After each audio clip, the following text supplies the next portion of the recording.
Hello, this is Robert with Rolling Smoke Barbecue and Cooking. This is a public service announcement. Do never, I mean never, under any circumstance, pour cooking oil down your sink. It will mess your septic system up some kind of terrible.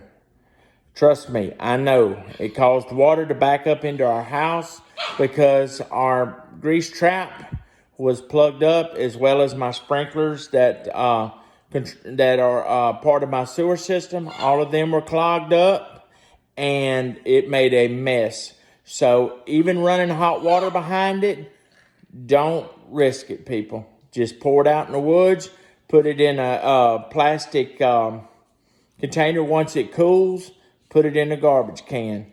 It's not worth it. It's a very, very costly mistake. Trust me. Thanks for watching. Talk to you later.